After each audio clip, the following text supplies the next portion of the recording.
Hello students, good evening. आप सभी का स्वागत है हमारे जेएच एग्जाम प्लेक्स चैनल में। बहुत बहुत स्वागत है। आज हम लोग जूलॉजी माइनर पेपर सेमेस्टर 3 का ऑर्गेनिक इवोल्यूशन का जो चैप्टर है उसका थ्योरी ऑफ डार्विनिज्म यानी थ्योरी ऑफ नेचुरल सिलेक्शन, जो डार्विन का थ्योरी है उसको आज हम लोग करने वाले हैं। और आप बने रहिए, वीडियो के अंत तक देखते रहिए और पूरा अच्छी तरह से उसको कवर करेंगे। जो आपका माइनर पेपर में जितना भी सिलेबस आएगा उसको हम लोग कंप्लीट करेंगे और आपका उससे जो भी क्वेश्चन आएगा वो सारा नोट्स भी हम प्रोवाइड करेंगे, उसके आधार पर आपका कंप्लीट हो जाएगा। इससे पहले जो है हम लोग आपके लिए जो जूलॉजी का जो भी बच्चा लोग जो मेजर पेपर लिया है, ऑनर्स पेपर लिया है और विनोबा भावे यूनिवर्सिटी का उनका सेमेस्टर 4 का एक नया बैच हम लोग स्टार्ट करने जा रहे हैं, जिसका कोर्स का फी मात्र जो है 1099 रुपया है। इतने कम फी में कोई दूसरा चैनल आपको नहीं प्रोवाइड करेगा झारखंड में, हमको तो ऐसा नहीं लगता है। और इसमें हम लोग आपको जो है 27 जून से इसको हम लोग शुरू करने जा रहे हैं। आप इससे जुड़ करके अपनी तैयारी कर सकते हैं। इसमें क्या क्या फीचर्स है, आपको हम लोग लाइव क्लासेस देंगे। अगर आपका किसी कारण से लाइव क्लास नहीं कर पाते हैं, आप कहीं और बिजी हैं, नहीं कर पा रहे हैं, कहीं और गए हैं, तो आप रिकॉर्डेड क्लासेस से भी उसका लाभ उठा सकते हैं। छूट जाने पर भी आपके लिए व्यवस्था है, आप उसको देख सकते हैं। 6 से 7 बजे के समय में हम लोग ये क्लास शुरू करेंगे 27 जून से। इसमें आपको नोट्स एंड पीडीएफ सारा उपलब्ध होगा और ये न्यू सिलेबस के आधार पर जो आपका नई शिक्षा नीति आई है उसके आधार पर हम लोग अकॉर्डिंग टू आपका सिलेबस पूरा चैप्टर कवर करेंगे, पूरा सिलेबस को कवर करेंगे, उसका पीडीएफ देंगे, नोट्स देंगे। और सबसे इंपॉर्टेंट जो है कि लास्ट में पूरा चैप्टर कंप्लीट करने के बाद, पूरा जो है वो क्वेश्चन कंप्लीट करने के बाद, पूरा आपका सिलेबस कंप्लीट करने के बाद इंपॉर्टेंट गेस्ट क्वेश्चन का भी मटेरियल विथ आंसर आपको देंगे, जिससे आपका कंप्लीट तैयारी हो सके और आप जो है उसको अपनी पूरी तैयारी कर सके। तो आप हमारे साथ जुड़िए और अपने जूलॉजी जो ऑनर्स पेपर है, मेजर पेपर है, उसकी तैयारी के लिए जेएच एग्जाम प्लेक्स हमारे चैनल के साथ जुड़ जाइए। विशेष जानकारी के लिए आप दिए गए नंबर पर व्हाट्सएप कर सकते हैं, टेलीग्राम में मैसेज कर सकते हैं या आप कॉल भी कर सकते हैं। और हमारे इस कोर्स के साथ सिर्फ 1099 रुपया में आप जुड़ सकते हैं। आपके लिए गोल्डन अपॉर्चुनिटी है, बहुत ही बेहतर चांस है, जिसको आप मात्र 1100 रुपया यानी 1099 रुपया में आप प्रोवाइड करके दे करके आप हमारे साथ जुड़ सकते हैं। इस कोर्स को कंप्लीट कर सकते हैं, जिसमें आपको लाइव क्लासेस देंगे हम 27 जून से 6 से 7 बजे तक। हमारा चैनल जो है जेएच एग्जाम प्लेक्स आपकी पूरी तैयारी कराएगा। पूरा सिलेबस को हम लोग कवर करेंगे विथ पीडीएफ एंड नोट्स के साथ, जिससे आपका सेमेस्टर 4 एग्जाम का अच्छी तरह से तैयारी हो सकेगा। इसलिए देर नहीं करें, जुड़े हमारे चैनल के साथ। सिर्फ 1099 रुपया पे करें और आप लाइव क्लास और recorded class with PDF notes and important guest question जो परीक्षा में भिड़ेगा, जिससे आपके परीक्षा का पैटर्न से पूरी तैयारी होगी, उसके आधार पर आपको करवाएंगे। इसलिए 27 जून से आप जूलॉजी ऑनर्स वाले सेमेस्टर 4 के सभी बच्चे तैयार हो जाइए और हमारे चैनल के साथ जुड़ जाइए। सिर्फ 1099 रुपया में आपकी पूरी तैयारी करवाएंगे, पूरे सिलेबस को कंप्लीट करवाएंगे हम लोग विथ पीडीएफ एंड नोट्स के साथ। तो आप इसके साथ, इस चैनल के साथ जुड़ करके आप अपना सेमेस्टर 4 जूलॉजी ऑनर्स पेपर की तैयारी कर सकते हैं। इस नंबर्स पर आप संपर्क कीजिए, व्हाट्सएप कीजिए, मैसेज कीजिए और आप डिटेल भी ले सकते हैं। 27 जून से यह कोर्स हम लोग शाम को 6 बजे से 7 बजे के बीच में शुरू करने वाले हैं। चलिए हम लोग अपना स्टार्ट करते हैं। जो माइनर पेपर है सेमेस्टर 3 का, उनका जो अब 2 टॉपिक बचा है, ये लास्ट टॉपिक जो हमारा इवोल्यूशन ऑफ ह्यूमन बीइंग्स है, उसके पहले ये Darwin's theory of natural selection है। इसको हम लोग देखते हैं कि डार्विन ने क्या क्या सिद्धांत दिया था और डार्विन का सिद्धांत का क्या पोस्टुलेट्स था, क्या उसका उपयोगिता था, और डार्विन भी के जो थ्योरी ऑफ नेचुरल सिलेक्शन का जो ऑर्गेनिक इवोल्यूशन का जो सिद्धांत था, ओरिजिन ऑफ स्पीसीज नाम की पुस्तक चार्ल्स रॉबर्ट डार्विन ने लिखी थी, जिसके आधार पर उन्हें थ्योरी ऑफ नेचुरल सिलेक्शन को दिया था। वो क्या कहता है और किस आधार पर उन्हें ये थ्योरी को प्रपोज्ड किया था, बेस्ट किया था, उसका क्या मेन पॉइंट्स था, उसको हम लोग करते हुए, उसके पोस्टुलेट्स को देखते हुए लास्ट में डार्विनिज्म का क्रिटिसिज्म को भी देखेंगे और उसको कंप्लीट करेंगे, जिससे आपका पूरा नोट्स भी बनेगा। आप वीडियो को पॉज करके अपना नोट्स बना सकते हैं, देख करके लिख सकते हैं, और इसी को अगर आप कन्वर्ट करते हैं अपने एग्जाम में तो आपका पूरा मार्क्स मिलेगा। आपका पूरा जो है ये क्वेश्चन जो है वो जो आपका 10 मार्क्स का ये कंप्लीट करेगा। तो हमको लगता है कि बहुत इंपॉर्टेंट थ्योरी है, आपको इस थ्योरी पर विशेष ध्यान देना चाहिए। और अभी हम बहुत ही आपको सिंपल वे में, सरल अंदाज में डार्विन की थ्योरी की मुख्य बातों को बताएंगे, समझाएंगे। तो बने रहिए हमारे साथ और चलिए शुरू करते हैं Darwin's theory of natural selection. Darwin के जो है प्राकृतिक वर्ण का सिद्धांत, प्राकृतिक चयन का सिद्धांत था। ये प्रकृति किसको चयन करेगी? ये प्रकृति उसी का चयन करेगी जो प्रकृति के अनुसार फिट बैठेगा, यानी survival of the fittest and theory of the natural selection. ये चार्ल्स डार्विन का कहना था कि प्रकृति उसी ऑर्गेनिज्म को, उसी जीव को आगे के लिए अपने आप को डेवलप करने का मौका देगी और उसी का वो चयन करेगी। नेचर सेलेक्ट उसी को करेगी, नेचुरल सिलेक्शन होगा जो सर्वाइवल ऑफ द फिटेस्ट होगा, जो इसमें फिट बैठेगा। यानी उसके लिए उसको संघर्ष करना पड़ेगा, स्ट्रगल फॉर द एग्जिस्टेंस के लिए वो अपने ही जीव, अपने ही स्पीसीज के बीच में, या हो सकता है कि एक स्पीसीज दूसरे स्पीसीज के बीच में भी संपर्क हो, और ये जो कोalition होगा, ये जो संघर्ष होगा, कॉन्फ्लिक्ट होगा, उसमें जो बेहतर तरीके से उभर करके आएगा, वो जो सर्वाइव करेगा वही फिट बैठेगा और वही उसका सिलेक्शन होगा। ये मेन बातें थी, एक एक करके हम लोग देखते हैं। सबसे पहले जो चार्ल्स रॉबर्ट डार्विन, इनका पूरा नाम था, हम लोग डार्विन बोलते हैं। डार्विन का जो एक ब्रिटिश ये इवोल्यूशनिस्ट थे, ब्रिटेन के रहने वाले थे। ये during his, Charles Robert Darwin ने जो थ्योरी ऑफ इवोल्यूशन दिया उसके पहले इन्होंने एक यात्रा की थी। ड्यूरिंग हिज वॉयज एब्रॉड, पूरे समुद्री इलाके से, चूंकि जहाज लिया था उन्होंने, एक समुद्री जहाज यानी पानी का जहाज जिसको शिप बोलते हैं, उस पर उन्होंने यात्रा की थी डार्विन ने। जिस जहाज का नाम था, आपको याद रखना चाहिए, ऑब्जेक्टिव क्वेश्चन में भी आपका ये बन सकता है। मल्टीपल चॉइस क्वेश्चन अगर आता है या एक नंबर का वन वर्ड का क्वेश्चन आता है कि the ship that has been chosen by the Darwin belongs to, और what is the name of the ship, तो HMS बिगल इसका नाम था। तो उस शिप का जो नाम था वो HMS बिगल इज अ शिप जिसके माध्यम से उन्होंने अपनी यात्रा शुरू की थी during the period of 1831 and 1836, यानी लगभग 6 साल की अपने जहाज में, उस HMS बिगल नाम के जहाज में बैठ करके डार्विन ने जो समुद्री यात्रा की, उसमें बहुत सारे स्पीसीज पर उन्होंने अध्ययन किया और उन्होंने कलेक्ट किया बहुत सारे flora and fauna varieties and observe their behaviour. यानी फ्लोरा यानी कि प्लांट को और फाउना यानी कि एनिमल्स को, यानी कि प्लांट और एनिमल के बहुत सारे वेराइटीज का उन्होंने अध्ययन किया, उसकी स्ट्रक्चर को, उसको समझा और उसके वेराइटीज का ऑब्जर्व किया, उसके बिहेवियर को, उसके कैरेक्टर को, उसमें डिफरेंसेस को, और HMS बिगल नाम का शिप से अपनी यात्राएं शुरू की थी 1831 टू 1836 में। और उसके बाद उन्होंने अपना कंक्लूजन निकाला, अपना थ्योरी लिखा जो कि नेचुरल सिलेक्शन का था। उसके बाद जो है ये जो थ्योरी उनका आया था, ये 36 तक उन्होंने 1836 तक यात्राएं की। उसके बाद इन 1859 1859 में जाकर के लगभग 12 बरस के बाद जो है यात्रा करने, 6 साल की यात्रा करने के बाद, 12-13 बरस के बाद 1859 में 1859 में Darwin put forward a famous theory of evolution known as origin of species by natural selection. तो डार्विन ने जो सिद्धांत दिया था 1859 में, उन्होंने एक अपनी किताब लिखी जिसका नाम था ऑरिजिन ऑफ स्पीसीज, जीवों की उत्पत्ति का सिद्धांत। ऑरिजिन ऑफ स्पीसीज नाम की बुक में उन्होंने मेंशन किया the origin of species by natural selection, natural selection, the theory of natural selection को उन्होंने पुट किया। This theory is popularly known as Darwinism.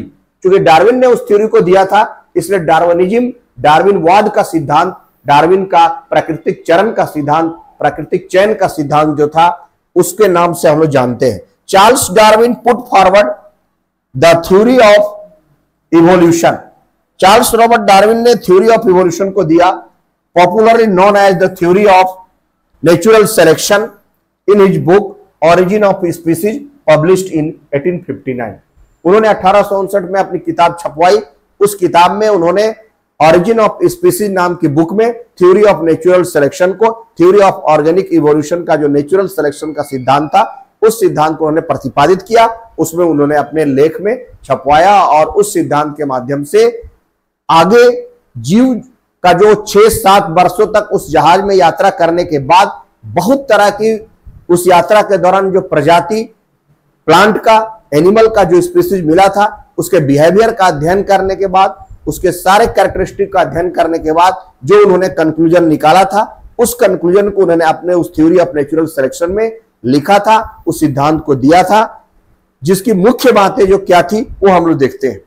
The postulates of Darwin's theory are, तो Darwin ने जो महसूस किया अपनी यात्रा के दौरान, समुद्री यात्रा जो HMS बीगल नाम का जहाज उन्होंने किया था, शुरू किया था, वो HMS बीगल नाम की द वॉयज ऑफ डार्विन, उस यात्रा के दौरान उन्होंने जो महसूस किया, जो बहुत सारी बातें, बहुत सारे जीवों के का जो उन्होंने अध्ययन किया, उसके आधार पर उन्होंने अपने थ्योरी ऑफ नेचुरल सिलेक्शन में प्रतिपादित किया, उसको लिखा।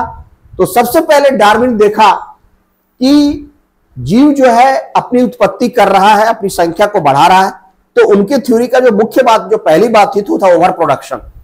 यानी डार्विन ने बहुत सारे स्पीसीज को अध्ययन किया और 6-7 साल के अंतराल में हर एक स्पीसीज के बिहेवियर को उन्होंने अध्ययन किया, चाहे वो प्लांट का हो, चाहे वो एनिमल का हो। उसमें भी बहुत सारे प्रजाति को देखने के बाद उन्होंने कहा कि हर ऑर्गेनिज्म जो है अपने ही जैसे ऑर्गेनिज्म का उत्पत्ति करता है, रिप्रोडक्शन करता है, और ये रिप्रोडक्शन जो है, रिप्रोड्यूस करने की जो क्षमता है वो ऑर्गेनिज्म के बीच में बहुत ज्यादा है, तो ओवर प्रोडक्शन हो रहा है। तो पहला पॉइंट उन्होंने जो दिया वो था ओवर प्रोडक्शन, यानी बहुत ज्यादा प्रोडक्शन हो रहा है। इसके लिए उन्होंने 2-3 एग्जाम्पल भी इसमें दिया, जिस एग्जाम्पल के माध्यम से उन्हें बताया कि कैसे जो जीव है वो ओवर प्रोडक्शन कर रहा है। तो सबसे पहले उन्होंने क्या कहा कि एवरी स्पीसीज, प्रत्येक जीव, उन्होंने देखा कि जितने भी तरह के जीव हैं, सब स्पीसीज में, चाहे वो प्लांट का स्पीसीज है, चाहे वो एनिमल का स्पीसीज, जो भी फ्लोरा है, जो भी फौना है, उन सभी में इनर्मस एबिलिटी टू रिप्रोड्यूस, उसमें ये क्षमता है कि वो बहुत सारे जीव को उत्पत्ति कर रहा है, बहुत सारे अपने ऑर्गेनिज्म को पैदा कर रहा है, एंड मेंटेन, वो रिप्रोड्यूस तो कर रहा है, रिप्रोड्यूस वो कर रहा है, और अपने ही जैसे बहुत सारे जीव को वो रिप्रोड्यूस कर रहा है, and maintain its existence on earth. ऐसा नहीं है कि उत्पत्ति कर दिया और वो मर गया, वो एग्जिस्ट नहीं किया, उसको आगे कंटिन्यू भी करा रहा है और उसको मेंटेन कर रहा है कि वो कंटिन्यू करे। जो 10 बच्चे जन्म लिए वो आगे बढ़ते जाएं, उनसे और बच्चे होंगे, जनसंख्या बढ़ती जाएगी, तो ओवर क्राउड में ओवर प्रोडक्शन हो रहा है, बताया। अब उन्होंने एक अध्ययन किया, एक salmon fish produces 28,000 eggs in A season. एक जब सीजन उसका आता है, रिप्रोडक्टिव सीजन, उसमें एक फिश, एक मछली की प्रजाति है सैल्मन फिश, जो 28,000 अंडे देती है। अब समझिए उसका कितना प्रोडक्शन हो रहा है। Darwin calculated that even a pair of elephants which are about the slowest breeding animals known could have 29 million offsprings at the end of 800 years। अब देखिए डार्विन ने एक एवरेज कैलकुलेशन किया, तो कहता है क्या डार्विन, ओवर प्रोडक्शन तो ये फिश और बहुत सारे जीव तो कर ही रहे, यहां तक कि एक एलिफेंट का जोड़ा जो मेल फीमेल है 25 महीने का गर्भाधान काल होता है। अभी तक जितने भी लगभग इस धरती पर नॉन स्पीसीज है, उसमें सबसे बड़ा जो है रिप्रोडक्टिव फेज जो है, साइकिल जो है, वो हाथी का होता है, एलिफेंट का होता है। लगभग 2 साल से भी ज्यादा समय में वो एक बार से दूसरी बार बच्चे देती है। इतने लंबे गैप वाली जीव में भी अगर 800 वर्ष में भी अगर आप तुलना करते हैं, तो वो हाथी 800 वर्ष के अंतराल में 29 मिलियन अपने जीव की उत्पत्ति करती है, ऑफस्प्रिंग। मान लीजिए कभी 3 बच्चे को जन्म दी, कभी 4 बच्चे को जन्म दिया, कभी 2 बच्चे को जन्म दिया, तो उस हाथिनी का इतना सारा बच्चा हो रहा है, 29 मिलियन हो रहा है 800 वर्षों में। तो कितना ओवर क्राउड हो रहा है, कितना प्रोडक्शन हो रहा है, आप अंदाज लगा सकते हैं, बहुत ज्यादा प्रोडक्शन हो रहा है। और since the number of species, each species जो है प्रत्येक का Fairlie constant under natural selection. लेकिन नेचुरल कंडीशन में अब प्रकृति क्या कर रहा है, बहुत सारे जीव उत्पत्ति हो रहा है, बहुत सारे प्रजाति उसका आ गया, तो कहा कि हम सबको तो कंटिन्यू करा करके कांस्टेंट रखते जाएंगे, इतना ज्यादा करते जाएंगे तो ये तो प्रकृति में भी जगह भी नहीं बचेगा। तो प्रकृति ने सिलेक्ट करना शुरू किया, चलो ठीक है 50 जन्म दिए हो तो इसमें से हम बेस्ट 20 को चुनते हैं, जो अपने आप को उस प्रकृति के वातावरण के अनुसार ढाल पाया और उस जीवन के लंबे संघर्ष में जीवों के बीच में बहुत सारा संघर्ष हुआ। हम लोग आगे देखेंगे, भोजन के लिए संघर्ष हुआ, मेट के लिए संघर्ष हुआ, लव मेट के लिए कि भाई हम उसको जैसे 4-5 कुत्ते मिल जाते देखते हैं, एक बीच रहती है, उसके बाद संघर्ष होता है, उसमें जो सरवाइव करता है उस संघर्ष के दौरान उसी का होता है, वही आगे बढ़ता है। तो प्रकृति उसी का वर्णन करती है जो उस स्ट्रगल फॉर एग्जिस्टेंस में अपने आप को फिट कर पाता है, और जो जीतता है, जो उस प्रकृति के अनुसार उस संघर्ष में अपने आप को निकाल पाता है, उस संघर्ष से अपने आप को बचा पाता है, आगे बढ़ता है, उसी को प्रकृति माला पहनाती है, उसी का वर्णन करती है, उसी को सेलेक्ट करती है। यही तो डार्विन का कहना था। तो ओवर क्राउड तो हो रहा है, डार्विन ने अपनी थ्योरी के लिए पहला पॉइंट ये दिया कि ओवर प्रोडक्शन होगा, रिप्रोडक्शन बहुत हो रहा है। इसमें जो स्लोवेस्ट रिप्रोडक्शन करने वाला हाथी भी है, वो आपको उन्होंने बताया कि लगभग 800 वर्ष में 29 मिलियन ऑफस्प्रिंग अपने बच्चों को जन्म दे रहा है। तो ये बहुत बड़ा ओवर प्रोडक्शन उनका एक पहला पॉइंट था। दूसरा था कि अगर ये प्रोडक्शन तो हो गया, तो हमने कहा कि प्रकृति सबको तो आगे लेके नहीं जा सकती है, तब तो फिर प्रकृति के पास भी इतना ओवरलोड हो जाएगा कि इसको झेल नहीं पाएगा। तो प्रकृति ने एक अपना थ्योरी निकाला, जो डार्विन ने जो महसूस किया, उन्होंने ये बताया कि प्रकृति में जीव को सरवाइव करने के लिए संघर्ष करना पड़ेगा। तो उसमें क्या होगा, स्ट्रगल फॉर एग्जिस्टेंस, कि कौन एग्जिस्ट करेगा उसके लिए उनको जो है स्ट्रगल करना पड़ेगा, यानी आपस में ही संघर्ष होगा, यानी संघर्ष का परिणाम जो आएगा, और उस संघर्ष में जो करके संघर्ष करने के बाद जो विजयी होगा, जो अपने आप को श्रेष्ठ साबित करेगा, बेस्ट साबित करेगा, उसी को प्रकृति माला पहना देगी, कहेगी ठीक है चलो तुम मेरे साथ आगे बढ़ जाओ, तुम्हारा एग्जिस्टेंस हो जाएगा और तुम्हारा नेचुरल सिलेक्शन हो जाएगा।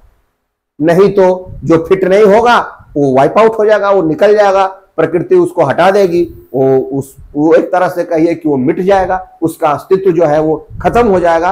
और जो अपने आप के इस बदलती परिस्थिति में, इस प्राकृतिक परिवेश में ढाल पाएगा और उस संघर्ष में विजयी होगा, प्रकृति उसको सिलेक्ट करके आगे बढ़ा देगी और वही एग्जिस्ट करेगा। तो उन्होंने कहा कि स्ट्रगल फॉर एग्जिस्टेंस होगा। यहां कहने का डार्विन का कहना था ठीक है चलिए बहुत ज्यादा प्रोडक्शन हो रहा है, खूब प्रोडक्शन हो रहा है, although the individuals reproduce at an maximum rate, बहुत ज्यादा रेट में 28,000 अंडा दे दिया सैल्मन फिश, बहुत ज्यादा रेट में, मैक्सिमम रेट में जो है आपका रिप्रोडक्शन हो रहा है, रिप्रोड्यूस कर रहा है। Although the individuals reproduce at an maximum rate but all of them do not survive, लेकिन सभी जो प्रोड्यूस हुए हैं, रिप्रोड्यूस हुए हैं, जन्म लिए हैं, वो सभी सर्वाइव नहीं करेंगे, because they face limited available resources, क्योंकि जो उनको संसाधन उपलब्ध है, उनके लिए जो भोजन है, उनके लिए जो निवास स्थान है, उनका जगह है, हवा है, वातावरण है, वो लिमिटेड है, because they have a limited resources, उनको लिमिटेड अवेलेबल रिसोर्सेस मिला है और उसी लिमिटेड रिसोर्सेस में सबको यूज करना है। तो भाई अब तो यहां पर संघर्ष होगा कि हम ज्यादा ले ले, हम ज्यादा भोजन खा ले, हम ज्यादा जगह ले ले, तो संघर्ष होगा, वो उसको मारेगा, वो उसको हटाने का कोशिश करेगा और जो उसमें विजयी होगा वही सरवाइव करेगा। तो इसमें भी अ कंपटीशन होगा, अ कंपटीशन फॉर फूड किसके लिए होगा भाई, तो जो ये लिमिटेड अवेलेबल रिसोर्सेस है, तो बहुत सारे जीव जो उत्पत्ति होगी उनके बीच में एक प्रतियोगिता होगा, कंपटीशन होगा फॉर फूड, भोजन के लिए, मेट्स के लिए, किसके साथ वो सेक्सुअल रिलेशनशिप बनाएगा, किसको वो कौन चुनेगा, कौन किसको साथ जो है वो अवेलेबल रहेगा, वो कर पाएगा, वो आगे जाएगा, ये भी होगा। एंड स्पेस, और जगह भी किसको मिलेगा, takes place. So the competition for food, space and mates के बीच में ये संघर्ष होगा। In a variety of struggle, और ये बहुत तरह का जो संघर्ष होगा। अ कंपटीशन कैसा होगा? Among the members of same species, ये कंपटीशन अपने ही जैसे, मान लीजिए 10-12 कुत्ते के बच्चे हो गए तो वो भी तो एक दूसरे से रोटी छीनने का चक्कर में रहेगा, एक लवमेट्स के लिए, एक स्पेस के लिए, उनके बीच में भी, उसी प्रजाति के ऑर्गेनिज्म के बीच में भी संघर्ष होगा, सेम स्पीसीज के बीच में। And is called the intra specific struggle, और इसको हम लोग इंट्रा स्पेसिफिक स्ट्रगल बोलेंगे, यानी competition between the same species, यानी एक ही प्रजाति के ऑर्गेनिज्म के बीच में, जीव के बीच में संघर्ष होगा, प्रतियोगिता होगी, कंपटीशन होगा। और यह भी हो सकता है inter specific struggle occurs in the individuals of different species, साथ ही साथ दूसरे प्रजाति के लोगों के बीच में भी, अब शेर है तो उसका चीता के साथ, या उसका जो है आपका बाघ के साथ भी तो संघर्ष होगा। शेर में तो संघर्ष होगा ही, शेर और बाघ के बीच में भी संघर्ष होगा, लायन और टाइगर के बीच में अलग अलग स्पीसीज में भी संघर्ष होगा। वही लवमेट के लिए, स्पेस के लिए, फूड के लिए लड़ाई वर्चस्व की वहां भी चलेगी, और डिफरेंट स्पीसीज के बीच में भी संघर्ष होगा। While the struggle between the organism and environment में भी होगा, प्रकृति के साथ भी स्ट्रगल होगा, यानी तीनों तरफ से स्ट्रगल हो रहा है। आप समझिए, लगातार ये संघर्ष चल रहा है, सेम स्पीसीज के बीच में हो रहा है, डिफरेंट स्पीसीज के बीच में भी हो रहा है। And the struggle between the species and environment, बदली हुई परिस्थिति, वातावरण एक जैसा तो नहीं रहेगा, उस परिस्थिति में अपने आप को ढालना है, उसके साथ भी संघर्ष हो रहा है, वहां भी कंपटीशन है। And the different while the struggle between the organism and the environment is known as environmental struggle, और इन्वायरमेंटल स्ट्रगल भी होगा, inter specific and intra specific struggle भी होगा। और स्ट्रगल फॉर एग्जिस्टेंस में जो अपने आप को एडप्ट कर पाएगा, अपने आप उस बदली परिस्थिति, उस वातावरण में और उस संघर्ष में अपने आप को बचा पाएगा, उसी का सिलेक्शन होगा और वही एग्जिस्ट करेगा। ये चार्ल्स रॉबर्ट डार्विन ने अपने थ्योरी में ये मुख्य बातें कही, ओवर प्रोडक्शन, दूसरा स्ट्रगल फॉर एग्जिस्टेंस। तो जो स्ट्रगल में intra specific and environmental struggle के बीच में सरवाइव करेगा इन तीनों से, उसी को प्रकृति जो है सेलेक्ट करेगी। तो ये था स्ट्रगल फॉर एग्जिस्टेंस। समझ गए होंगे कि एग्जिस्टेंस के लिए, सरवाइव करने के लिए ऑर्गेनिज्म के एक ही स्पीसीज या अलग अलग स्पीसीज और इन्वायरमेंटल स्ट्रगल भी होगा। इसके लिए प्रतियोगिता होगी, कंपटीशन होगा फॉर फूड, फॉर लवमेट्स और फॉर स्पेस के लिए, कि हम इस एरिया में रहेंगे, हम वहां तक इतना हम रहेंगे, नहीं हम तुम उधर भगा देंगे तुमको, तुम यहां नहीं रहोगे। तो ये बहुत सारी समस्याएं उत्पन्न होगी और बहुत सारा प्रतियोगिताएं होगी। इस प्रतियोगिता में जो अपने आप को वर्चस्व की लड़ाई में जो अपने आप को बचा पाएगा, उसी को प्रकृति सेलेक्ट कर लेगी। तो selection of the natural selection, वही theory of the natural selection आता है कि प्रकृति के अनुसार अपने आप को ढाल पाने वाला और प्रकृति के साथ तालमेल बैठाने वाला को ही प्रकृति सिलेक्ट करके आगे बढ़ाएगी। प्रोडक्शन तो बहुतों का हुआ है, लेकिन स्ट्रगल ऑफ फॉर एग्जिस्टेंस में सरवाइव कौन कर रहा है, जो करेगा वो उसका सिलेक्शन होगा। तो सबका नहीं होगा, ऑल्दो ओवर प्रोडक्शन के बावजूद भी। तो ये नेक्स्ट पॉइंट में हम लोग चलते हैं। जो पोस्टुलेट्स ऑफ डार्विन था उसमें पहला पॉइंट था ओवर प्रोडक्शन, दूसरा है स्ट्रगल फॉर एग्जिस्टेंस। उसके बाद तीसरा पॉइंट हम लोग देखते हैं क्या है। तीसरे पॉइंट पर हम लोग बढ़ते हैं इसमें। तो तीसरा पॉइंट है जो आपका वो है वेरिएशंस एंड हेरिडिटी। अब कुछ नए कैरेक्टर भी तो आएगा, जैसे ऑर्गेनिज्म अपने अंदर डेवलप करेगा, जो बेहतर उस वातावरण में तालमेल बनाने के लिए उसके लिए जरूरी है। क्योंकि नया ऑर्गेनिज्म जब उत्पत्ति होगा, ओवर प्रोडक्शन होगा, रिप्रोड्यूस करेगा, तो वेरिएशन तो होगा। वेरिएशन तो ये जेनेटिक रूल बतलाता है कि ऑर्गेनिज्म के वेरिएशन होता है और वेरिएशन एक्यूमुलेट होकर के न्यू स्पेसिएशन भी करता है। ये हम लोग भी देखे, आगे पहले भी देखे हैं। तो वेरिएशन जो होगा वो ऑर्गेनिज्म में पास आउट भी होगा और hereditary character generation after generation carry करेगा और ऑर्गेनिज्म जो है वो बेहतर होगा। तो अभी तो हम लोग आज सिंपल से कॉम्प्लेक्स की तरफ बढ़े हैं। जो हम लोग सिंपल से कॉम्प्लेक्स की तरफ बढ़े हैं, यानी हम लोग मॉडर्न हुए हैं और हम लोग डेवलप करके आगे आए हैं, नए कैरेक्टर ऐड करके लाए हैं और hereditary character one generation to next generation, generation after generation pass out करने के कारण लाए हैं। तो तीसरा पोस्टुलेट जो डार्विन ने अपने थ्योरी में दिया था वो था हेरिडिटी एंड वेरिएशन, यानी वेरिएशन एंड हेरिडिटी में इसमें डार्विन ने क्या कहा कि वेरिएशन तो होगा, the difference of an individual from their parents and from their related species constitute variation. तो वेरिएशन क्या है? अंतर। तो अंतर किससे? अपने पेरेंट्स से। नया कैरेक्टर तो ऐड हुआ, डीएनए कॉपी हुआ तो एक ही पेयर ना हुआ, नया कैरेक्टर भी तो ऐड हुआ, नया उसका रेप्लिकेट किया, एक पार्ट और एक पार्ट नया बना, तो नया कैरेक्टर भी ऐड हुआ, तो वो डिफरेंट हुआ कुछ हद तक अपने पेरेंट्स से। कम भी होगा तब भी डिफरेंट होगा, तो different character from their parents individual and from their related species, उससे रिलेटेड और भी स्पीसीज और भी दूसरे माँ बाप के बहुत सारे संतान हुए, उसमें के बीच में भी अंतर आया, दूसरे प्रजाति दूसरे लोगों के बीच में भी डिफरेंस आया, ये वेरिएशन का कारण बना, वो कंस्टिट्यूट किया variation. Variations give rise to new character, अब उसके कारण नया कैरेक्टर कुछ और ऐड हुआ, and heredity passes them on to the next generation, और ये नए कैरेक्टर जो है उसने जो नया बिल्डअप किया वो अपने ऑफस्प्रिंग को दिया, यानी अपने नेक्स्ट जनरेशन को दिया, वो नेक्स्ट जनरेशन फिर और नया कैरेक्टर दूसरे जनरेशन को दिया, और इस तरह से जो है वेरिएशन वो हेरिडिटरी कैरेक्टर बन के पास आउट होते गए जनरेशन आफ्टर जनरेशन। और इसके कारण जो है ऑर्गेनिज्म में बेहतर कैरेक्टर भी आया, और आप जानते हैं कि variation is good for the survival of the organism, तो उसका जो सर्वाइवल ऑफ द फिटेस्ट के लिए उसके लिए तो फायदेमंद हो गया कि उस बदली हुई परिस्थिति में इन्वायरमेंटल स्ट्रगल में वो नए कैरेक्टर को ला करके अपने आप को बेहतर तरीके से एडप्ट कर सके, तो वेरिएशन भी एक कारण बना उसके एग्जिस्टेंस का, उसके सिलेक्शन का, उसके नेचुरल सिलेक्शन का। अब इस सारे चेंज हो रहा, ओवर प्रोडक्शन हुआ, बहुत सारा जीव आए, उसके बीच में स्ट्रगल फॉर एग्जिस्टेंस हुआ, उसके बाद उसमें hereditary character heredity and variation and heredity हुआ, उसमें नया कैरेक्टर ऐड होकर के वो एक सुपर फाइन कैरेक्टर बना करके और उस स्ट्रगल में अपने आप को निकाल करके बेहतर ऑर्गेनिज्म बन के आया, और नेचुरल सिलेक्शन भी उसी का हुआ। तो बाद में उन्होंने कहा कि over production, struggle for existence and the theory of natural selection ये आएगा। तो स्ट्रगल फॉर एग्जिस्टेंस और बेहतर कैरेक्टर देने के बाद नेचर अब उसी को सेलेक्ट करेगी जो इसमें बेस्ट है, यानी वो हर तरह से अच्छा है।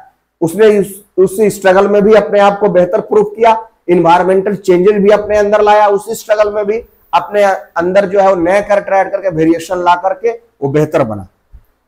In the struggle for existence, जो मेन पॉइंट है कि in the struggle for the existence those individuals which survive have beneficial variation as well as high survival value to the individual। अब उस एग्जिस्टेंस में जो सरवाइव कर गया वो तो बेहतर था, अपने आप को बचाया, उसके बाद उसमें भी कुछ बहुत सारा वेरिएशन भी आया, नया कैरेक्टर एडअप हुआ, बिल्डअप हुआ, जो उसके सर्वाइवल का कारण बना, as well as high survival value to the individual concern, उसके प्रति वो अपने पार्ट में दिखाया, जिसके कारण उसके पास बहुत सारे नए कैरेक्टर भी आए और उस स्ट्रगल में वो बेहतर तरीके से सरवाइव किया। तो that is those are fit to survive, यानी जो सरवाइव हुआ तो वो फिट बैठा, उस संघर्ष में अपने आप का वो फूड मेंटेन कर पाया, अपने लिए वो स्पेस बना पाया, अपने लिए वो लवमेट्स खोज पाया, मेट्स उसका मिल गया, और उस परिस्थिति में उस कंपटीशन में अपने आप को फिट हुआ। तो best for the fit of the survive in A change environment, उस चेंज इन्वायरमेंट में भी वो अपने आप को ढाल पाया, अपने अंदर बेहतर परिवर्तन करके नए कैरेक्टर ऐड करके have survived and some of them as are, जो अनफिट था फॉर सर्वाइवल हैव पेरिस्ड, वो गायब हो गया, उसको हटा दिया, प्रकृति ने उसको वाइप आउट कर दिया, उसको एक तरह से कहिए कि मटिया मिलिद कर दिया, उसको गायब कर दिया, उसका सिलेक्शन नहीं किया, और जो बेहतर था, जो फिट था, उसी को आगे बढ़ाया, उसी का सिलेक्शन हुआ। And the struggle for the existence and the survival of the fittest and theory of natural selection, जो फिट बैठा उसी का सिलेक्शन हुआ। यहां सीधा सीधी बात है कि उस संघर्ष में जो अपने आप को सर्वाइव कर पाया, स्ट्रगल फॉर द एग्जिस्टेंस, उसमें सर्वाइवल ऑफ द फिटेस्ट हुआ, जो सर्वाइव कर पाया, जिसमें चेंज आया, इन्वायरमेंटल चेंज आया, नेचुरल सिलेक्शन उसी का हुआ, और नेचर ने उसको सेलेक्ट किया। Why the idea of the survival of the fittest ये आया, and the theory of natural selection as recommended for natural selection, इसीलिए नेचर ने उसी को सिलेक्ट किया जो स्ट्रगल फॉर द एग्जिस्टेंस में सर्वाइवल ऑफ द फिटेस्ट का सिद्धांत को पालन किया, यानी उस बदली हुई परिस्थिति में, बदले हुए इन्वायरमेंटल चेंज में, बदले हुए परिस्थिति में, बदले हुए संघर्ष विराम में, संघर्ष में अपने आप को फिट बैठाया, नेचर उसको सिलेक्ट किया। So the struggle for existence survival of the fittest and the theory of the natural selection, ये चार्ल्स रॉबर्ट डार्विन का मुख्य बातें थी कि पहले प्रोडक्शन हुआ तो स्ट्रगल फॉर एग्जिस्टेंस हुआ, उसके बाद उसमें जो सर्वाइवल ऑफ द फिटेस्ट हुआ, जो फिट था उसका सर्वाइव किया, और जो सर्वाइव किया उसका सिलेक्शन हुआ। तो ये मुख्य बातें थी थ्योरी ऑफ नेचुरल सिलेक्शन का जो डार्विन ने अपने सिद्धांत में दिया था।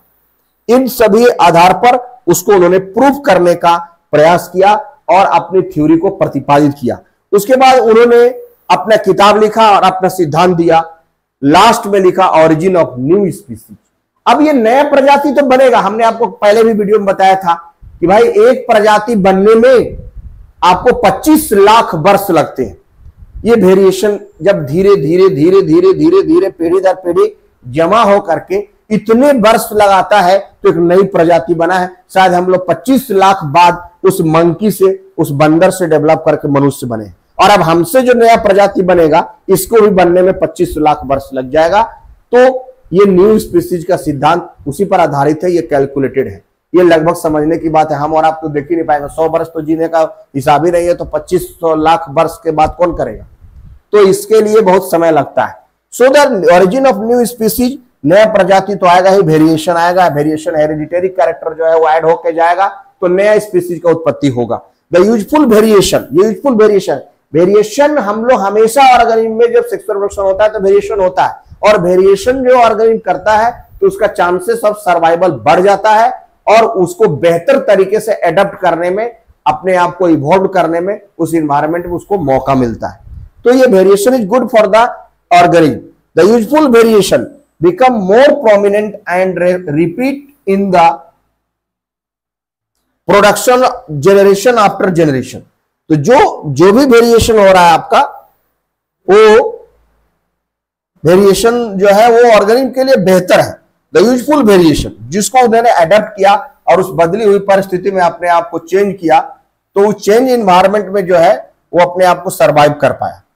तो variation is good for the organism, organism के लिए गुड है।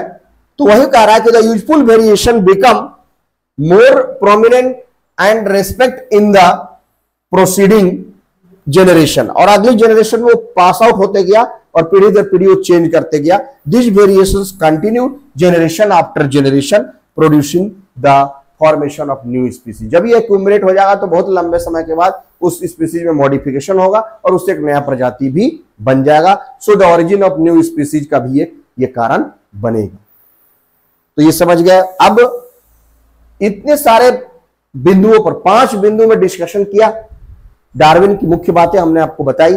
सबसे पहला था ओवर प्रोडक्शन, रिप्रोडक्शन बहुत ज्यादा हो रहा है और बहुत हाई रेट से हो रहा है और ये कॉन्स्टेंटली चल रहा है, लेकिन उसके बावजूद भी स्ट्रगल फॉर एग्जिस्टेंस हो रहा है कि वो सर्वाइवल करने के लिए, एग्जिस्ट करने के लिए स्ट्रगल हो रहा है। इंट्रा स्पेसिफिक और इंटर स्पेसिफिक और इन्वायरमेंटल स्ट्रगल हो रहा है, स्पीसीज के बीच में हो रहा है, स्पीसीज के बाहर के स्पीसीज में हो रहा है और पर्यावरण के साथ भी स्पीसीज में हो रहा है। अब स्ट्रगल फॉर एग्जिस्टेंस होने के बाद सर्वाइवल ऑफ द फिटेस्ट है, उसमें उसको सर्वाइव करने के लिए जो सर्वाइव कर गया, जो फिट हो गया, उसका नेचुरल सिलेक्शन हुआ और सिलेक्ट करके वेरिडिटी और वेरिएशन ला करके उसका सिलेक्शन हुआ और उसके बाद जो है ओरिजिन ऑफ न्यू स्पीसीज हुआ। तो 5 पॉइंट हम लोगों ने देखा। आपका ओवर प्रोडक्शन, उसके बाद जो struggle for existence, variation and heredity, उसके बाद नेचुरल सिलेक्शन, उसके बाद है आपका प्रोडक्शन न्यू स्पीसीज यानी formation of origin of new species, ये बना। और इस आधार पर चार्ल्स रॉबर्ट डार्विन ने अपने सिद्धांत को प्रतिपादित किया। तो आपको समझने में कोई दिक्कत नहीं हुआ होगा। होप हम समझ रहे हैं कि आपको बहुत आसानी से समझ में आ गया होगा। मुख्य बातें जो डार्विन ने अपने बताया था, ये प्राकृतिक चयन का सिद्धांत उसका कहलाता है, theory of natural selection given by the Charles Robert Darwin. British जो है एक बायोलॉजिस्ट थे, इवोल्यूशनिस्ट थे, वो उन्होंने अपना सिद्धांत जो प्राकृतिक चयन का सिद्धांत है, प्रकृति उसी को चयन करेगी भाई जो अपने आप को बेहतर बना करके सर्वाइवल ऑफ द फिटेस्ट होगा, स्ट्रगल फॉर एग्जिस्टेंस होगा, प्रोडक्शन होगा, बहुत सारे जीव आएंगे, उनके बीच में आपस में संघर्ष होगा, एक दूसरे के संघर्ष में वेरिएशन ला करके एनवायरमेंटल संघर्ष के दौरान जो सर्वाइव कर पाएगा उसी का सिलेक्शन हो जाएगा। सो यही मेन बातें थे, struggle for existence, survival of the fittest and theory of the natural selection. तो नेचर उसी को बरमाला पहनाएगी, उसी को अपने मस्तक पर बैठाएगी, उसी को कंटिन्यू करके ले जाएगी, जो अपने आप को बेहतर तरीके से ढाल पाएगा और उससे बदली हुई परिस्थिति में सरवाइव कर पाएगा और उस संघर्ष में अपने आप को बचा पाएगा। नेचर उसको सिलेक्ट कर लेगा। जो अपने अंदर चेंज नहीं कर पाएगा और उस स्ट्रगल में जो सरवाइव नहीं कर पाएगा, प्रकृति उसको मिटा देगी, उसको हटा देगी, उसका सिलेक्शन नहीं करेगी, वो वाइप आउट हो जाएगा, वो खत्म हो जाएगा और जो बेहतर होगा उसी का सिलेक्शन होगा और वो आगे कंटिन्यू करेगा, उसी का स्पीसीज आगे बढ़ेगा। फिर उससे बहुत सारा चेंज जो कंटिन्यू करते जाएगा, उससे नया स्पीसीज का भी उत्पत्ति होगा, जो वेरिएशन ला करके बेहतर एडप्ट करके उस बदली हुई परिस्थिति में अपने आप को सर्वाइव करेगा और अपनी जनरेशन को कंटिन्यू करेगा। तो ये प्राकृतिक चरण का सिद्धांत, प्राकृतिक चयन का सिद्धांत यही था, जिसको डार्विनिज्म भी बोलते हैं, डार्विन का सिद्धांत बोलते हैं, थ्योरी ऑफ नेचुरल सिलेक्शन, जो जिसका उन्होंने प्रतिपादन अपनी किताब ओरिजिन ऑफ स्पीसीज में किया था, जिसके लिए उन्होंने 6 साल तक 1831 से 1836 तक एक जहाज में HMS बिगल नाम का जहाज में समुद्री यात्रा करके बहुत सारे जीव, प्लांट का, बहुत सारे एनिमल का बिहेवियर, उसका उन्होंने अध्ययन किया और उस अध्ययन के आधार पर अपना सिद्धांत थ्योरी ऑफ नेचुरल सिलेक्शन दिया था अपनी किताब ओरिजिन ऑफ स्पीसीज में लिख करके। लेकिन इस डार्विन की थ्योरी का ऐसा नहीं है कि हम लोग एकदम एक्सेप्ट कर रहे हैं। इस थ्योरी ऑफ डार्विनिज्म का, जो डार्विनिज्म है, उसका क्रिटिसिज्म भी है, उसमें बहुत सारी आलोचना भी हुई है। उसके हम लोग क्रिटिसिज्म को भी देखते हैं। अगर हमने इसका बेहतर पार्ट को देखा, इसकी मुख्य बातें को देखी, इसके पॉजिटिव पॉइंट ऑफ व्यू को हमने देखा, जिससे हमको बहुत सारे स्पीसीज के बारे में जानकारी मिला, नए कैरेक्टर, हेरिडिटी और वेरिएशन के बारे में जानकारी मिला और उससे नए स्पीसीज की उत्पत्ति का सिद्धांत जो मिला, उस पर कुछ आलोचना भी है। तो what are the criticism of Darwinism, उसको हम लोग देखते हैं एक करके। तो डार्विन के मुख्य बातों की 4 जो है वो अवधारणाएं जो है, वो हम लोग इसको डिसएडवांटेज या कहिए कि इसकी आलोचना को हम लोग देखते हैं, जिसमें आलोचना किया गया वो 4 मुख्य बातें हैं। तो क्रिटिसिज्म में पहली आलोचना जो हुई है वो है कि Darwin was influenced by the Lamarckian. Darwin जो है वो, इनके पहले जो लामार्क थे, लामार्किज्म हम लोगों ने पहले भी देखा, लामार्क का जो यूज एंड डिसयूज का जो सिद्धांत था, थ्योरी था, उसी से ये इन्फ्लुएंस थे, उसी से ये प्रभावित थे। उसी आइडिया को इन्होंने आगे बढ़ाया of inheritance of acquired character, जो उन्होंने कहा था कि कैरेक्टर पीढ़ी दर पीढ़ी पास होगा, उसी फॉर्मूला पर, उसी से प्रभावित होकर के डार्विन ने भी काम किया। In the form of pangenesis hypothesis पर ये चले, उसी को आधार मान के ये काम किया, which is not acceptable in the present light of knowledge of genetics. जो कि अभी के जो जेनेटिक है, जो अभी का जो जेनेटिक्स है, वो इस प्रेजेंट डे के सिनेरियो को, वो हाइपोथेटिकल जो थ्योरी था लामार्कियन को, उसको एक्सेप्ट नहीं करता है। वो प्रेजेंट बदली हुई परिस्थिति इन्वायरमेंट में जो इन्फ्लुएंस थे लामार्किज्म से, उसी पर इन्होंने भी काम किया और उसको ये प्रेजेंट जेनेटिक्स जो है, जीव विज्ञान की जो शाखा है, जो जेनेटिक अनुवांशिक विज्ञान है, उसको पूर्ण रूप से उसको स्वीकार नहीं करता है। ये लामार्किज्म का इन पर ठप्पा लगा और लामार्कियन का भी आलोचना हुआ, तो इनका भी आलोचना हुआ। उसके बाद डार्विन ने जो है वो 2 तरह के वेरिएशन का बात किया। Darwin consider 2 types of variation, एक था कंटिन्यूअस एंड एक discontinuous. Darwin suppose that continuous variations are more important than discontinuous variation for evolution. Darwin ने 2 तरह का वेरिएशन देखा, एक कंटिन्यूअस जो लगातार बढ़ता है और एक डिसकंटिन्यूअस जो एक पीढ़ी में गया फिर दूसरी पीढ़ी में रुक गया, आगे बढ़ा, कुछ डिसकंटिन्यूअस हुआ। लेकिन डार्विन ने इन दोनों वेरिएशन में से कंटिन्यूअस वेरिएशन जो हुआ था उसको ज्यादा इंपॉर्टेंट माना than the discontinuous variation for evolution. Evolution के लिए कंटिन्यूअस वेरिएशन को ज्यादा महत्वपूर्ण माना। But the did not find that continuous variation are not inheritable due to some environmental conditions.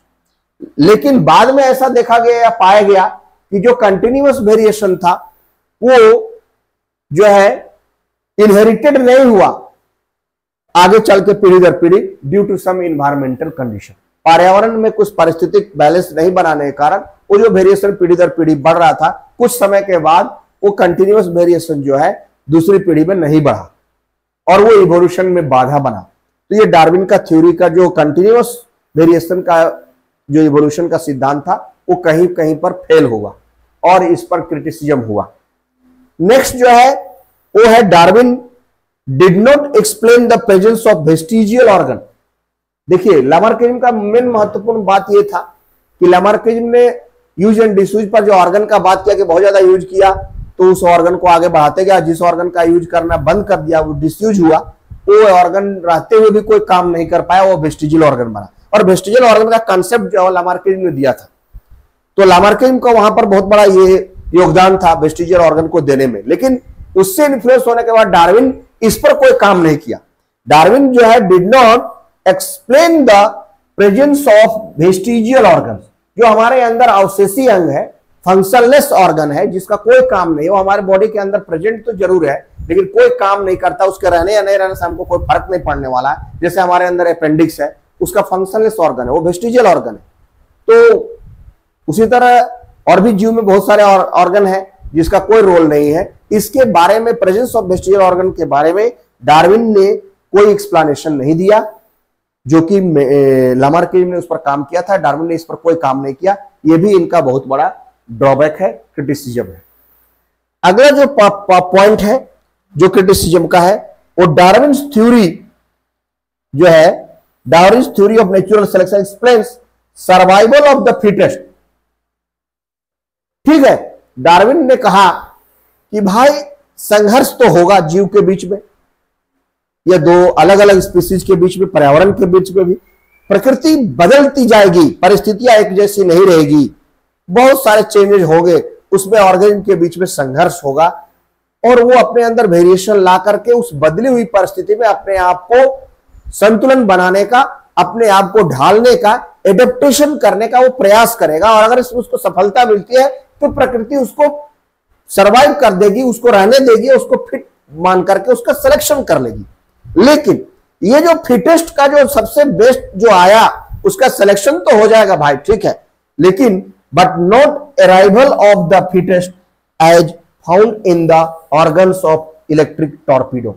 अब उन्होंने ये नहीं बताया कि उसमें जो सर्वाइवल ऑफ द फिटेस्ट के लिए जो वो वेरिएशन लाया, ठीक है, वो लाएगा और उसका सर्वाइव हो जाएगा, वो मानते हैं। लेकिन वो ऑर्गेनिज्म के अंदर डेवलप कैसे हुआ या उसका शुरुआत कैसे हुआ, उस पर विशेष काम डार्विन ने नहीं किया। ठीक है, हमारे अंदर ये एक नया ऑर्गन डेवलप किया या एक नए तरह का वेरिएशन आया, इसके कारण हमको बहुत सारे बेनिफिट हुआ, लेकिन ये आया कैसे, इसकी शुरुआत कैसे, इस पर उन्होंने कुछ काम नहीं किया। ये बताया कि ऐसे होगा और इसके आधार पर वो सर्वाइवल का चांस बनेगा और जो फिटेस्ट होगा उसको नेचुरल सिलेक्शन होगा। लेकिन वो शुरुआत कैसे होगा, वो आएगा कैसे, इस पर कोई काम डार्विन ने नहीं किया। And the survival of the fittest का जो थ्योरी था उसके ओरिजिन में, उसकी उत्पत्ति में, उसकी विशेष शुरुआत के बारे में डार्विन ने बहुत ज्यादा बातें नहीं बताई, जो कि उनके क्रिटिसिज्म का एक कारण यह भी बना। तो सर्वाइवल ऑफ द फिटेस्ट तो ठीक है, तो मुख्य बातें जो थी the struggle for existence, survival of the fittest and the natural selection, उसी का होगा। प्रकृति वरमाला उसी को पहनाएगी जो उस बदली हुई परिस्थिति में, उस संघर्ष में अपने आप को सरवाइव कर पाएगा, अपने आप को फिट बैठा पाएगा। लेकिन ये सर्वाइवल का जो उसके अंदर एक डेवलपमेंट होगा वो कैसे होगा, उसके बारे में उन्होंने विशेष नहीं बताया। वो होगा इसको माना, लेकिन वो कैसे होगा, उसका क्या रीजन बैठेगा, उसके पीछे क्या बैकग्राउंड होगा, इन्होंने वो पूरा डिटेल नहीं दिया, उसकी भी एक आलोचना होती है। तो ये मुख्य बातें जो थी, 4-5 आलोचनाएं जो थी, ये हमारे डार्विनिज्म यानी थ्योरी ऑफ डार्विन का जो डार्विनिज्म का जो सिद्धांत है, यानी नेचुरल सिलेक्शन का जो सिद्धांत है, उस पर ये चलता है। और इसके कारण जो है इनकी जो मुख्य बातें थी वो उन्होंने अपनी किताब ओरिजिन ऑफ स्पीसीज में थ्योरी ऑफ नेचुरल सिलेक्शन को दिया था। That was published in 1859। इसको याद रखिएगा कि 1859 ईस्वी में एक किताब चार्ल्स डार्विन ने लिखी थी जिसका नाम था ओरिजिन ऑफ स्पीसीज, जीवों की उत्पत्ति का सिद्धांत। और इसी सिद्धांत को हम लोग बोलते हैं थ्योरी ऑफ नेचुरल सिलेक्शन। ये प्राकृतिक चयन का सिद्धांत, हिंदी में आप उसको बोल सकते हैं, ये चार्ल्स डार्विन ने दिया था, जिसके कारण इस थ्योरी को डार्विनिज्म भी हम लोग बोलते हैं। अब नियो डार्विनिज्म की बात भी आती है, जो डार्विन से इन्फ्लुएंस थे, जिन्होंने डार्विन के सिद्धांत को अपनाया और उसके सिद्धांत को आगे कैरी किया, वो न्यू डार्विनिज्म के नाम से भी जाने जाते हैं। उस पर आपको विशेष अपने सिलेबस पर नहीं जोड़ना है, आपको डार्विन की थ्योरी लिखनी है, डार्विन की मुख्य विशेषताएं को लिखना है, उसके पोस्टुलेट्स को लिखना है, उसके मेन पॉइंट जो 5 हमने बताया, उसमें पहला था ओवर प्रोडक्शन, उसको आपको लिखना है कि ऑर्गेनिज्म तो बहुत ज्यादा उत्पत्ति करेगा, लेकिन ओवर प्रोडक्शन में स्ट्रगल फॉर एग्जिस्टेंस होगा, उसके कारण उसको अपने अंदर वेरिएशन होगा, वो हेरिडिटरी कैरेक्टर पास आउट होगा, और उसके कारण जो है नेचुरल सिलेक्शन होगा और न्यू स्पीसीज का ओरिजिन होगा। ये मुख्य बातें 5 उन्होंने बताई, और जो क्रिटिसिज्म था वो भी हम लोग 4-5 पॉइंट में उसको डिलीट कर लेते हैं। उसको आप पीडीएफ नोट्स में अपने आप को बनाइए, उसको ठीक से समझिए, थोड़ा बहुत किताब से भी आप अध्ययन कर सकते हैं, लेकिन यही सारी बातें बुक में भी दिया हुआ है, इसी को हमने आपके सामने पेश किया है, और बहुत ही सरल अंदाज में थ्योरी ऑफ नेचुरल सिलेक्शन, जिसके मुख्य बातें थी struggle for existence and survival of the fittest and the natural selection. तो ये 3 बात याद रखिए, over production, struggle for existence, exist करने के लिए स्ट्रगल होगा, और ये स्ट्रगल स्पीसीज के अंदर भी होगा, स्पीसीज के बाहर भी होगा, इंट्रा स्पेसिफिक के अलावा इंटर स्पेसिफिक भी होगा, और इन्वायरमेंटल स्ट्रगल भी होगा। इन तीनों स्ट्रगल से निकल करके जो अपने आप को ढाल पाएगा, अपने आप को बदल पाएगा, और अपने उस परिस्थिति में अपने आप को मेंटेन कर पाएगा, वो सरवाइव कर जाएगा, उसी का जो है सिलेक्शन होगा। इसीलिए इसका नाम है नेचुरल सिलेक्शन, यानी प्रकृति उसी को चुन लेगा, उसकी प्रजाति आगे बढ़ जाएगी, वो कंटिन्यू कर जाएगा, और वो अपने आप को ढाल पा करके बेहतर कर पाएगा। और बहुत सारे प्रोडक्शन वाले और भी बहुत सारे जो नहीं कर पाएंगे वो नष्ट हो जाएंगे, उनको प्रकृति नहीं सिलेक्ट करेगी, वो आगे नहीं बढ़ पाएंगे। जो चेंज करेंगे, जो एनवायरमेंट के अनुसार अपने आप को एडेप्ट कर पाएंगे, वेरिएशन ला करके, उन्हीं का सिलेक्शन होगा। इसलिए इसको हम लोग बोलते हैं theory of natural selection. So this is all for today's class. हम लोगों ने आज पूरा ये कंप्लीट किया। इसका एक और टॉपिक हम लोग का बचा है, आपका जूलॉजी 3rd सेमेस्टर माइनर का, जिसमें उसके बाद हम लोग कुछ इंपॉर्टेंट क्वेश्चन भी डिस्कस करेंगे। जैसे हम लोग आपका गेस्ट क्वेश्चन के आधार पर एलोंग विथ आंसर, उसका हम लोग एक आंसर भी बताते हुए आपका सारा क्वेश्चन, इंपॉर्टेंट क्वेश्चन का भी एक वीडियो बनाएंगे, उसको भी कंप्लीट करेंगे ताकि आपकी पूरी तैयारी हो सके। उसका भी एक लेक्चर हम लोग लेकर के आएंगे अपने चैनल के माध्यम से। इसलिए देखते रहिए हमारा वीडियो, और हमारे चैनल को लाइक कीजिए, शेयर कीजिए, सब्सक्राइब कीजिए, ताकि हमारा मोटिवेशन हो सके। और वंस अगेन जो है हम आपको बता रहे हैं कि जो जूलॉजी जो मेजर सब्जेक्ट यानी ऑनर्स के जो विद्यार्थी हैं, उनके लिए एक बहुत ही गोल्डन अपॉर्चुनिटी है। हम लोग एक नया बैच स्टार्ट करने जा रहे हैं सेमेस्टर 4 के लिए, जो विनोबा भावे यूनिवर्सिटी का स्पेशल पैकेज पर नया जो सिलेबस है, जो according to FYUGP university grant commission का जो नया न्यू एजुकेशन पॉलिसी के आधार पर जो सेमेस्टर बेस्ड जो सिलेबस आया है, उस कंप्लीट सिलेबस को हम लोग कंप्लीट करेंगे अपने इस चैनल के माध्यम से, जिसका कोर्स फी मात्र 1099 रुपया है। इसको आप दे करके इस पेड क्लास से आप जुड़ सकते हैं। इसके लिए आप विशेष जानकारी जो है आप इस नंबर पर कॉल करके या व्हाट्सएप करके संपर्क कर सकते हैं, और सिर्फ 1099 रुपया बहुत ही कम कीमत पर आपको ये उपलब्ध है। आप हमारे साथ जुड़िए और अपनी पूरी तैयारी कीजिए। इसमें आपको लाइव क्लासेस देंगे, रिकॉर्डेड क्लासेस मिलेगा, नोट्स एंड पीडीएफ उपलब्ध रहेगा। आप बाद में भी नोट्स बना सकते हैं, पीडीएफ को देख सकते हैं। रिकॉर्डेड क्लास अगर आपका छूट गया तो उसको आप दोबारा देख सकते हैं, समझ सकते हैं। साथ ही साथ आपके लिए हम हर बार हर टॉपिक से guest question along with answer, उसका आंसर के साथ एक्सप्लेनेशन करके इंपॉर्टेंट क्वेश्चन का एक सीरीज भी देंगे, जिससे आपकी पूरी तैयारी होगी सिर्फ और सिर्फ 1099 रुपया में। इसलिए इससे जुड़िए और अपनी तैयारी को अंजाम दीजिए। Thank you for watching.